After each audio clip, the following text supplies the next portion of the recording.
એ સમય હતો 1976નો, જ્યારે જગદીશભાઈ મેટ્રિકની પરીક્ષા પાસ કરી પોતાની કારકિર્દી માટે સંઘર્ષ કરી રહ્યા હતા.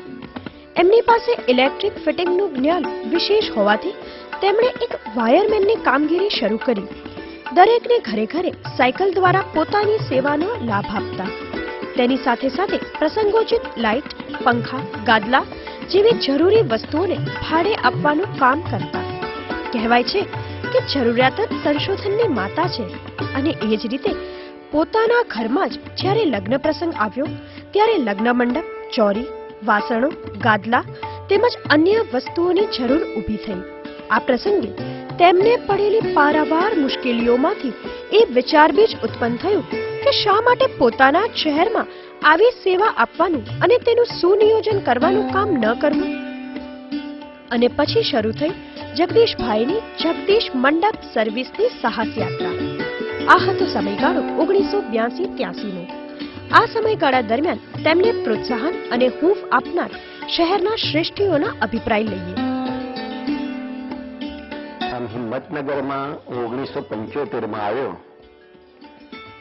ત્યારે હિંમતનગરમાં આવ્યા પછી જગદીશ મંડપની જરૂરિયાત મને મહેસૂસ થઈ એટલા માટે થઈ કે મારા ઘેર નાના મોટા પ્રસંગો ઉપસ્થિત થયા હતા. જગદીશ મંડપનો પરિચય તો ઘણા નાના મોટા ફંક્શનોમાં થયો હતો. દીકરીના લગ્ન વખતે તાત્કાલિક લગ્ન લેવાયેલા ત્યારે મંડપની જરૂરિયાત ઊભી થયેલી. જગદીશભાઈને મેં કોન્ટેક્ટ કર્યો અને એમને એમની બીજી તારીખોની અંદર પણ મને મંડપની સારી એવી સુવિધાઓ પૂરી પાડેલી.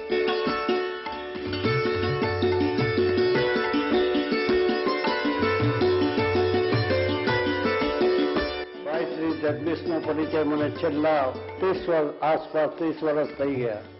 એનો સ્વભાવ એટલો સરસ અને સેવાભાવી માણસ કે જે દુષ્કાળ પડ્યો હોય અથવા તો બીજું કોઈ આપત્તિ આવી હોય ત્યારે હારા મેસ તૈયાર જ રહે.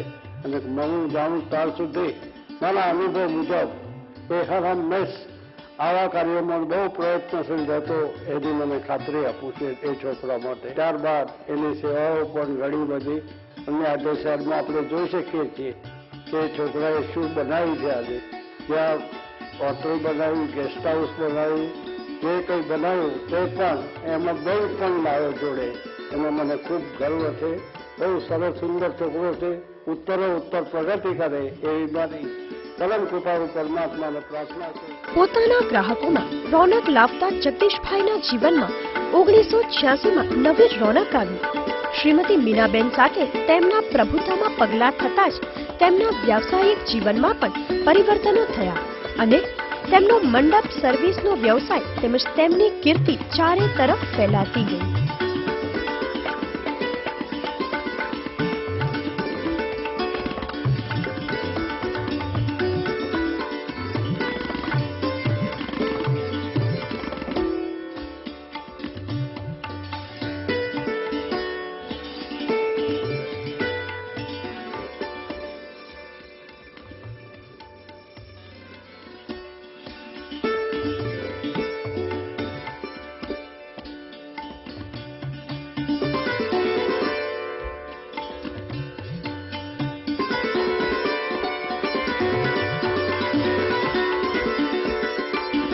સાહસ, ખંત અને પરિશ્રમ આ ત્રણ મિત્રોના સહકારથી અને આત્મસૂઝ દ્વારા જગદીશભાઈ પગભર થવા માંડ્યા. ખાડિયામાં આવેલી દિગંબર જૈન સમાજવાડી તો તેમની મહેનત અને લગનની 5 વર્ષ સુધી સાક્ષી બની. ધીમે ધીમે તેમની કર્તવ્ય નિષ્ઠાથી હિંમતનગરના શ્રેષ્ઠીઓ લાભાન્વિત થતા ગયા. તેમની સેવાઓ, સ્વભાવ અને કાર્ય પદ્ધતિ દરેક સમાજના પ્રસંગોની શોભા બનવા માંડી. જ્ઞાતિના સમૂહ લગ્નોમાં એમની આયોજન શક્તિ અને કર્તવ્ય નિષ્ઠા પ્રશંસનીય બની ગઈ. જગદીશ મંડપન કેટરર આ એક એવી બ્રાન્ચ છે કે હિંમતનગર શહેરમાં અને આજુબાજુના ગામડાઓમાં પોતાના ઘરનો કોઈ પણ સારો પ્રસંગ હોય, લગ્ન પ્રસંગ કે સંસ્થાકીય કોઈ આયોજન હોય, પણ પહેલું જ યાદ કરવાનું કોઈ પાત્ર હોય ને ત્યાં જગદીશ. યજમાનને એ પણ ચિંતા હતી પાછી જગદીશભાઈ ઓર્ડર આપ્યા પછી. માનો કે 1200 માણસની વાત કરી છે. મને પ્રસંગ યાદ આવી ગયા છે આ વાત કરતા.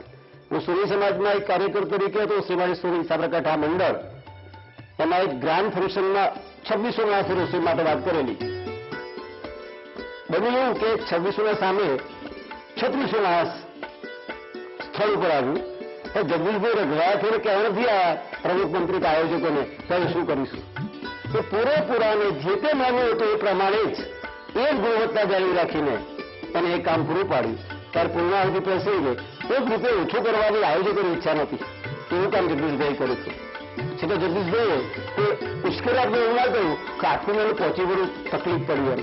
જગદીશભાઈની સ્વાભાવિક આ વિશેષતા. લાયન્સ ક્લબના સેક્રેટરી તરીકે જ્યારે અમે એમની પસંદગી કરી કે રીતના ઓફિસરો, ત્યારે અમે જે કલ્પના કરી હતી એનાથી પણ ખૂબ સારું આયોજન જગદીશભાઈ કરી રહ્યા છે. ખૂબ સારી સેવાકીય પ્રવૃત્તિઓ કરી રહેલ છે.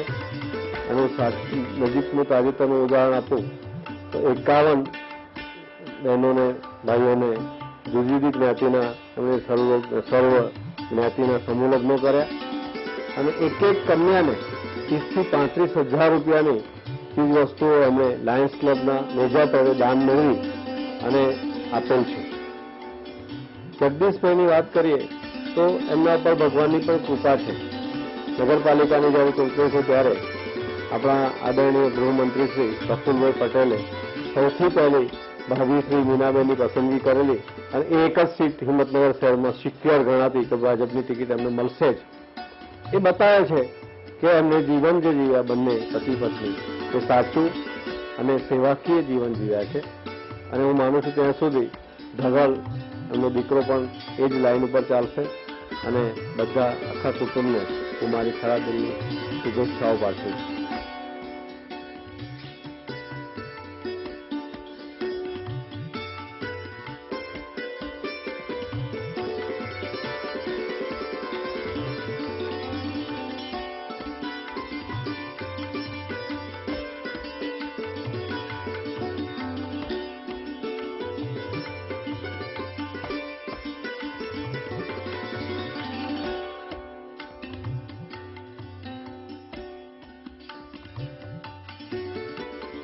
જગદીશભાઈ દરજી એમણે જગદીશ મંડપ સર્વિસીસની સ્થાપના કરી હતી. મને ખ્યાલ છે ત્યાં સુધી છેલ્લા 25-30 વર્ષથી એમને ઓળખું છું અને નિષ્ઠાપૂર્વક એ જે કંઈ જવાબદારી સ્વીકારે છે એ પૂર્ણ કરે છે અને ગ્રાહકને સંપૂર્ણ સંતોષ થાય છે. જેના ઘરે પ્રસંગ હોય, લગ્ન પ્રસંગ હોય કે બીજો કોઈ પ્રસંગ હોય, કોઈ નિમિત્તની પાર્ટી હોય, એનું આયોજન કર્યું હોય એટલે આયોજન કરતાં પહેલાં એ પ્રોગ્રામના પહેલાં એને ખૂબ જ ટેન્શન રહે છે. કેવી રીતે થશે, જમવાની વ્યવસ્થા કેવી થશે, મંડપ કેવો રીતે થશે. પણ એ સંપૂર્ણ જવાબદારી જગદીશભાઈને સોંપ્યા પછી એની કોઈ ચિંતા એને કરવાની રહેતી નથી હોતી. અને એટલે જ જગદીશભાઈનો બિઝનેસ સારી રીતે ચાલે છે અને ગ્રાહકો એમનાથી સંતુષ્ટ છે. હું જગદીશભાઈને 30 વર્ષથી ઓળખું છું. જગદીશભાઈને મને એવો ખ્યાલ છે ત્યાં સુધી કાંતિભાઈ દરજી અને લાભુબેન દરજીના 5 સંતાનો, 5 ભાઈઓ, એમાંથી જગદીશભાઈ અને ખૂબ જ સંઘર્ષ કરીને એવો આગળ આવ્યા છે. મા મંદિરની જે નાની રેસિડેન્શિયલ હું માનું છું ત્યાં સુધી 10 બાય 10ની રૂમમાં આ બધા મોટા થયેલા અને ઘસાઈને ઉજળા થાય એવી રીતની એમના આખા સમગ્ર કુટુંબની ભાવના છે. બધા જ ભાઈઓને ઓળખું છું. ખૂબ સરસ મહેનત કરી છે લોકોએ અને હું એમને ખૂબ શુભેચ્છા વ્યક્ત કરું છું. ખૂબ સુખી થાય અને એમના માધ્યમથી લોકોને પણ સારી સુખાકારી મળે અને ખૂબ પ્રતિષ્ઠા વધુ પ્રાપ્ત કરે એવી શુભેચ્છા વ્યક્ત કરું છું. જગદીશભાઈ માટે કહું તો લગભગ છેલ્લા 2 દાયકાથી હું એમને ઓળખું છું પ્રોફેશનલી અને વ્યક્તિગત તરીકે પણ એમની સાથે મને 2-4 વખત કામ કરવાનો પ્રત્યક્ષ અનુભવ થયો. સૌથી પહેલાં અમને વધારે નજીક આવ્યો જ્યારે હું એક અધિકારી તરીકે હતો અને વહીવટી તંત્ર તરફથી એક મોટો કાર્યક્રમ લેવો હતો. સાલ મને યાદ નથી, 92 આજુબાજુ 92 હોય કે 93 પણ મહેમાન આવીને એક મોટો કાર્યક્રમ સરકારના નાની બચતના ઉપક્રમો ખોલવામાં આવ્યા અને એમાં જે મુખ્ય કામ હતું બેઠક વ્યવસ્થા, લાઇટ ડેકોરેશન, બીજી બધી વ્યવસ્થા એનું કામ જગદીશભાઈ સોંપાયેલું હતું.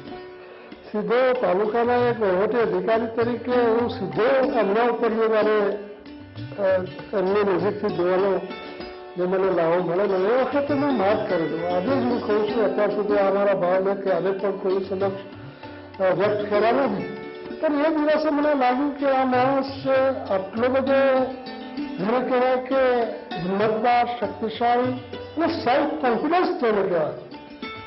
એટલી ઉંમરે આપણે 20 વર્ષ પહેલાની 19 વર્ષ પહેલાની વાત કરું છું, તો મને જે અશક્ય લાગતું કામ એ અમે એટલી ધીરજ, ખંત અને નિષ્ઠાથી પૂર્ણ કરી અને મને ખરેખર એ વખતે અભિનંદન આપેલો છે, પણ આજે પણ હું એના કામને બિરદાવું છું. એમની જે કર્તવ્ય નિષ્ઠા, એમની જે વ્યવસ્થા શક્તિ, માણસો પાસેથી કામ લેવાની જે આવડત, એમાંથી મને પણ એ વખતે પ્રેરણા થયેલી કે આ માણસ પાસેથી આપણે પણ કંઈક જે એમને શીખવા જેવું છે એ ખ્યાલ એ વખતે જે મારા મગજમાં જે ખ્યાલ હતા આજે હું અભિવ્યક્ત કરું છું.